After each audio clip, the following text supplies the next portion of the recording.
नमस्कार, बहुत स्वागत आप सभी का। जी मध्य प्रदेश छत्तीसगढ़ देख रहे हैं आप और आपके साथ मैं हूं कीर्ति दीक्षित। मध्य प्रदेश और छत्तीसगढ़ में रेत माफिया इन दिनों बेखौफ नजर आ रहे हैं। ऐसा इसीलिए क्योंकि आज जो हम आपको तस्वीरें दिखाने जा रहे हैं उसे देखने के बाद आप ये सोचने पर मजबूर हो जाएंगे कि आखिर इन अपराधियों को कानून और प्रशासन का खौफ क्यों नहीं है। आपके भी जहन में यह सवाल जरूर उठेगा कि क्या वाकई इन्हें किसी का संरक्षण मिला हुआ है, क्योंकि हौसले इस कदर बुलंद हैं कि इन्हें कार्रवाई का कोई डर नहीं है।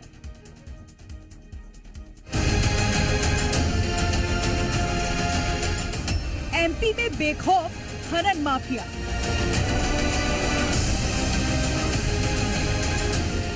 किसकी शह पर अवैध उत्खनन का खेल।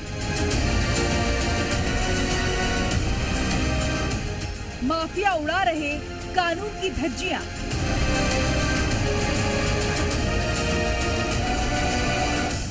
आखिर कब तक खोखली होंगी नदियां।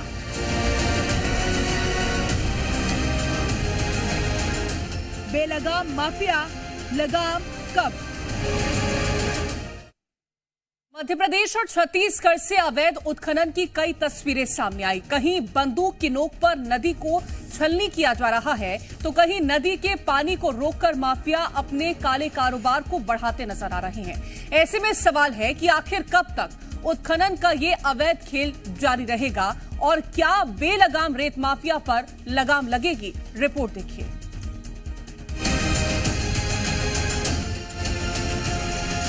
मध्य प्रदेश और छत्तीसगढ़ में अवैध रेत उत्खनन पर आखिर कब लगाम लगेगी, ये सवाल फिलहाल सवाल ही बना हुआ है। और ऐसा इसलिए क्योंकि लगातार सामने आ रही अवैध रेत उत्खनन की तस्वीरें ये साफ तौर पर बयां कर रही हैं कि कैसे खनन माफियाओं के हौसले बुलंद हैं और उन्हें ना तो पुलिस का कोई खौफ है, ना ही कानून की कोई परवाह। तभी तो बेधड़क वो अपने काले कारोबार को आगे बढ़ा रहे हैं। सबसे पहले ये तस्वीरें देखिए। निवाड़ी, मुरैना, धार, बैतूल, पन्ना और शहडोल से सामने आई ये तस्वीर वाकई हैरान कर देने वाली है।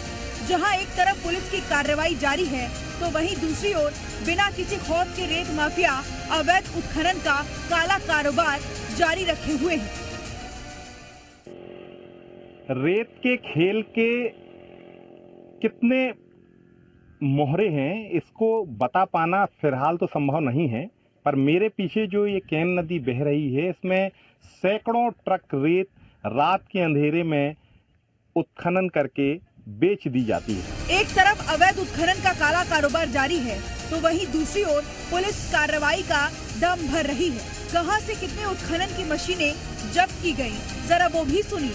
कि जो ये जेसीबी है और इसके साथ में ये जो 4 ट्रैक्टर है कि वहाँ से अवैध उत्खनन कर रहे थे, तो इन लोगों को पूरी टीम के साथ में हम लोगों ने जब्त कर थाना पृथ्वीपुर की सुपुर्दगी में अभी सौंप रहे हैं और अग्रिम कार्रवाई जो माइनिंग एक्ट की हमारी होती है उसे हम लोग घाटों पे कल रेड कार्रवाई किया गया था, जिसमें सिरपुर के खंतरई घाट में 2 हाईवा, एक में लोड थी, एक खाली हाईवा थी और एक चैन माउंटेन वहाँ पे मौके पर मौजूद पाई गई। हमारे कोर्ट में प्रकरण भी लाए जाते हैं, जुर्माना भी किया जाता है। निरंतर ये कार्रवाई रेगुलर बेसिस पर चलता जा रहा है। लाखों रुपए में हमने पेनल्टी भी इम्पोज किए हैं।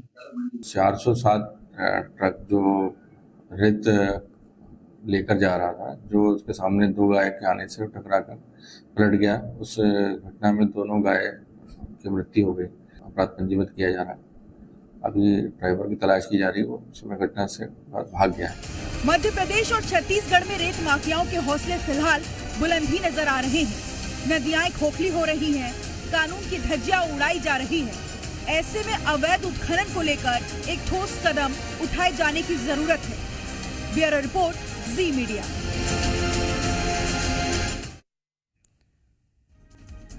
तो अब जरा मध्य प्रदेश और छत्तीसगढ़ में रेत माफिया कहां पर अपने अवैध कारोबार को बढ़ा रहे हैं, जरा वो भी जान लीजिए। निवाड़ी में चल रहे अवैध उत्खनन के मामले में राजस्व विभाग की बड़ी कार्रवाई देखने को मिली। खनन कर रहे ट्रैक्टर, ट्रॉली, जेसीबी मशीन को जब्त कर लिया गया। सरकारी जमीन पर अवैध परिवहन चल रहा था। महासमुंद में महानदी के अवैध उत्खनन पर छापेमार कार्रवाई, चैन माउंटेन और 2 हाईवा को जब्त किया गया। तुमगांव थाना क्षेत्र के सिरपुर चौकी का यह पूरा मामला है। मुरैना में बंदूक के नोक पर चंबल नदी से अवैध रेत उत्खनन किया गया। बेखौफ खनन माफिया खुद ही वीडियो वायरल भी करते हैं। खनन माफिया कई लोगों की हत्या भी कर चुके हैं। धार में बड़े पैमाने पर रेत के बाद मिट्टी का अवैध उत्खनन किया जा रहा है। ट्रैक्टर ट्रॉलियों से खुलेआम कर रहे हैं परिवहन और नदी के तट को खाई में तब्दील भी कर रहे हैं। बैतूल में शाहपुरा तहसील क्षेत्र में रेत का अवैध उत्खनन लगातार देखने को मिला। शाहपुर और चौपाना थाने में 3 मामले दर्ज भी हैं। 8 पोकलैंड मशीन और 32 डंपर भी जब्त कर लिए गए। पन्ना और कैन नदी में व्यापक तौर पर अवैध उत्खनन जारी है।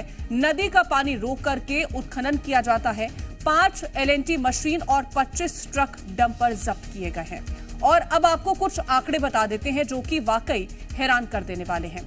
साल 2020-21 की बात करते हैं तो मध्य प्रदेश में अवैध उत्खनन के कुल 11,157 मामले सामने आए। वहीं साल 2021-22 की बात करें तो उस साल कुल मामले 9,361 थे। अब आपको बताते हैं छत्तीसगढ़ के आंकड़े। साल 2020 और 21 की बात करते हैं तो छत्तीसगढ़ से कुल अवैध उत्खनन के मामले 5,376 सामने आए, जबकि साल 2021-22 की बात करें तो कुल मामले 5,531 इस दौरान सामने आए थे। अब आपको बताते हैं साल 2022 और 23 के बीच मध्य प्रदेश से अवैध उत्खनन के कितने मामले सामने आए थे। कुल अवैध उत्खनन के मामले 3,901 सामने आए हैं। वहीं इन मामलों में मात्र 4 ही दर्ज किए गए थे। और कोर्ट में मामलों की बात करते हैं तो 1,584 मामले कोर्ट में पहुंचे। और जुर्माने की बात करते हैं तो कुल जुर्माने की राशि 2,73,000 के करीब सामने आई थी। लगातार अवैध खनन की तस्वीरें सामने आ रही हैं और ऐसे में कई तरह के सवाल भी खड़े हो रहे हैं। बेलगाम माफियाओं पर कब लगेगी लगाम? खनन माफिया को क्यों नहीं है कानून का खौफ? नियमों की हो रही अनदेखी, कार्रवाई कब? खनन माफिया को किसका संरक्षण मिल रहा है और आखिर कब तक खोखली होती रहेंगी नदियां? ये तमाम तरह के सवाल हैं और इन्हीं सवालों को लेकर के हम जवाब ढूंढने की कोशिश करेंगे। हमारे संवाददाता अलग अलग हिस्सों से जुड़ गए हैं। करतार सिंह हमारे साथ मुरैना से जुड़ गए हैं, पीयूष हमारे साथ पन्ना से मौजूद हैं, रुपेश मंसूरे हमारे साथ बैतूल से जुड़ गए हैं और पुष्पेंद्र चतुर्वेदी शहडोल से हमारे साथ मौजूद हैं। सबसे पहले करतार, आपके पास आना चाहूंगी।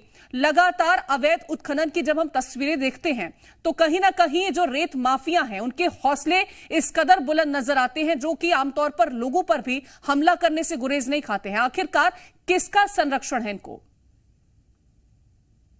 देखिए, किसी चंबल अंचल की बात की जाए तो चंबल अंचल में रेत का जो अवैध उत्खनन है इतना धड़ल्ले से चलता है जिसकी कोई सीमा नहीं है। अगर उत्तराखंड की बात की जाए तो जो फॉरेस्ट विभाग है उसकी नाक के नीचे प्रतिदिन सैकड़ों की ट्रॉली संख्या में ट्रॉलियां होती है, अवैध रेत का खनन करती है। ना सिर्फ फॉरेस्ट विभाग की नाक के नीचे एसपी ऑफिस हो, कलेक्टर कार्यालय हो, कमिश्नर कार्यालय हो, जितने भी थाने पड़ते हैं, कंट्रोल रूम हो, तमाम सारे टोल टैक्स पड़ते हैं, उनकी आंखें सामने से प्रतिदिन सैकड़ों की संख्या में रेत का खनन है वो किया जाता है। अब तक इस अवैध खनन के जो चपेट में जो लोग आए हैं वो अपनी जान गंवा दे चुकी होती है।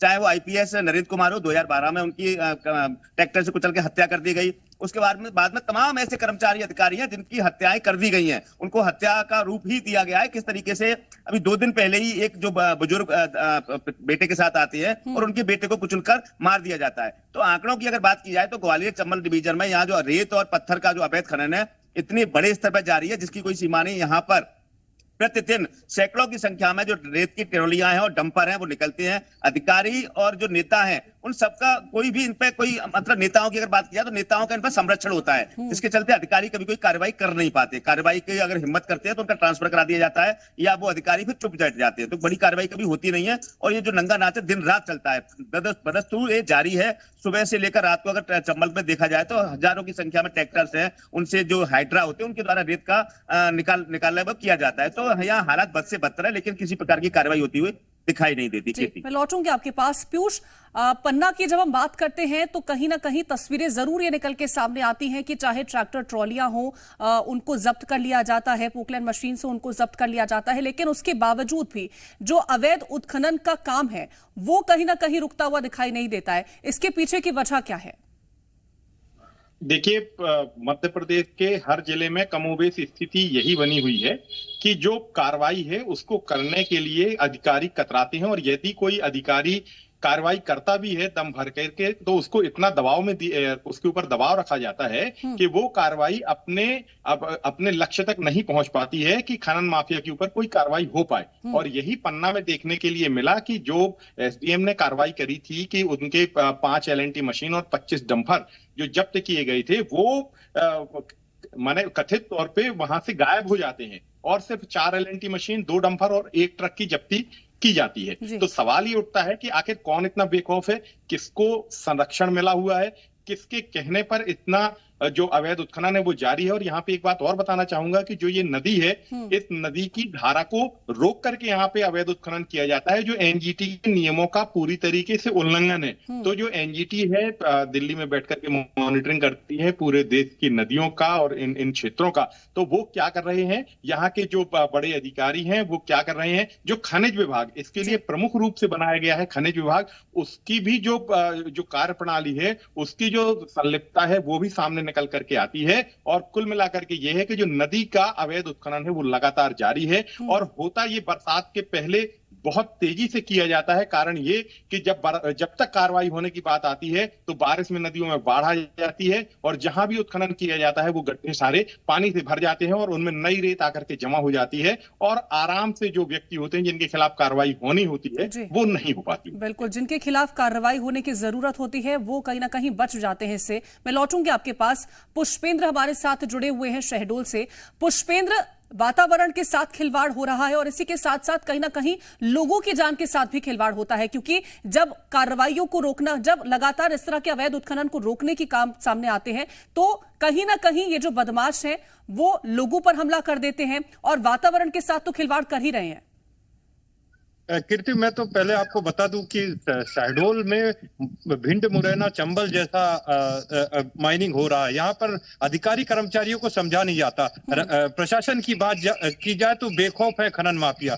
प्रसन्न सिंह की मौत बीते 6 माह पहले 25 नवंबर को हुई थी और अभी एएसआई महेंद्र बागरी की मौत रेत माफियाओं ने कुचल कर दी और अभी तक जिला प्रशासन ने और पुलिस ने कार्रवाई तो की, लेकिन अगर यही कार्रवाई जो 67 प्रकरण अभी पंजीबद्ध किए, अगर ये प्रकरण पहले हो जाते पटवारी की मौत के बाद तो शायद एएसआई की मौत बच जाती, उसकी जान बच जाती और परिवार आज उनके साथ होता। आज बात करें 67 प्रकरण तो प्रशासन ने दर्ज किए, जिसमें 16 प्रकरणों पे 15,66,272 रुपए का अर्थदंड वसूल कर लिया और 51 प्रकरण पर जांच जारी है। और लगातार इस क्षेत्र में एएसआई के मौत के बाद खनन अवैध माफिया कर रहे हैं। कल ही देर रात एसडीएम और एसडीओपी की टीम ने 34 टाली अवैध रेत भंडारण कार्रवाई की है और उसको पकड़ा है। तो कहीं ना कहीं जो जिला प्रशासन है उसकी मिली भगत से ये रेत खनन आज भी बादस्तूर व्यवहारिक क्षेत्र में चल रहा है। प्रशासनिक व्यवस्था में कोई कसावट नहीं है, कोरम जरूर पूरा कर लिया गया है, लेकिन यहाँ पे सीएस भी आए, जो खनिज विभाग के पीएस निकुंज श्रीवास्तव आए, उन्होंने मौके का मुआयना भी किया, लेकिन प्रशासनिक कसावट में कोई भी चीज कसी नहीं गई। आज भी रेत माफिया वैसे ही बेखौफ है और रेत का खनन बदस्तूर जारी है। और वातावरण की बात की जाए तो एनजीटी के नियमों की धज्जियां तो यहाँ पे उड़ ही रही है। ना तो नदी का अस्तित्व बन पा रहा है और नदियों का अस्तित्व बिगाड़ा जा रहा है, बीच में खनन किया जा रहा है, अस्तित्व को यहाँ पर बिगाड़ा जा रहा है और जो दिशा निर्देश है उनके साथ भी कहीं ना कहीं खेल यहाँ पर खेला जा रहा है। मैं लौटूंगी आपके पास। रुपेश मंसूरे हमारे साथ जुड़े हुए हैं बैतूल से। रुपेश, साल दर साल जो मामले हैं उनमें इजाफा जरूर देखने को मिला है, 10,000, 9,000, 11,000, लेकिन कार्रवाई के नाम पर महज गिने चुने ऐसे ही मामले सामने आते हैं जिन पर कार्रवाई देखने को मिली हो। जी बिल्कुल, बैतूल का अभी ताजा मामला है। 14 मई की रात को बैतूल कलेक्टर ने शाहपुर इलाके की 3 रेत खदानों पर, 3 भंडारण पर जो है बड़ी कार्रवाई करते हुए 32 डंपर, 9 पोकलेन मशीन और 2 जो है रेत के अवैध भंडारण जब्त किए थे।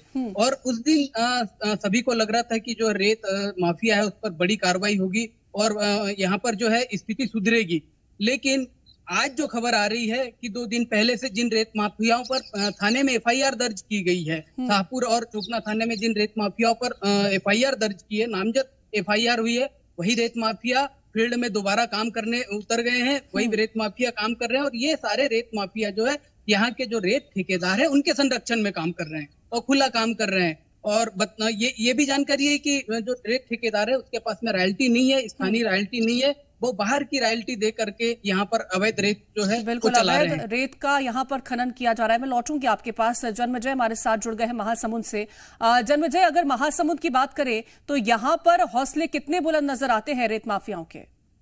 जी बिल्कुल कीर्ति, मैं बताना चाहूंगा कि देखिए महासमुंद जिले रायपुर जिला का जो आरंग, ये सिहावा धमतरी से लेकर के महासमुंद होते हुए गरियाबंद बलौदा बाजार जिले में ये महानदी क्रॉस होती है। और ये नदी जो है इस इलाके के तमाम उन जिलों और जगहों को पानी की आपूर्ति करती, पीने का पानी और निस्तारी का पानी तमाम इस तरीके का है। लेकिन जो महानदी का, अभी हम लोग ग्राउंड जीरो पे जरूर खड़े हैं, लेकिन बारिश बहुत तेज हो रही है, इसलिए थोड़ा सा आड़ लेकर के हमको अपनी गाड़ी से ये बताना पड़ रहा है।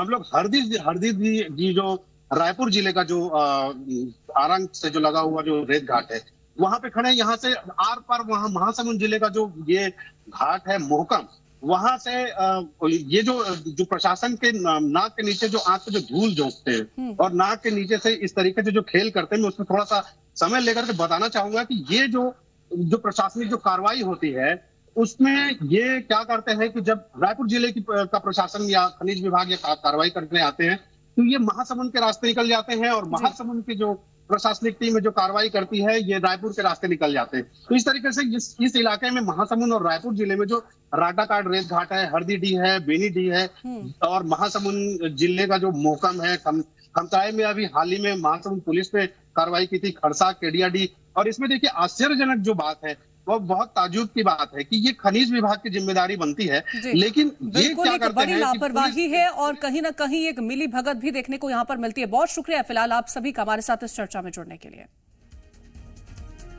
और फिलहाल के लिए इस खास पेशकश में इतना ही। आप देखते रहें जी मध्य प्रदेश छत्तीसगढ़।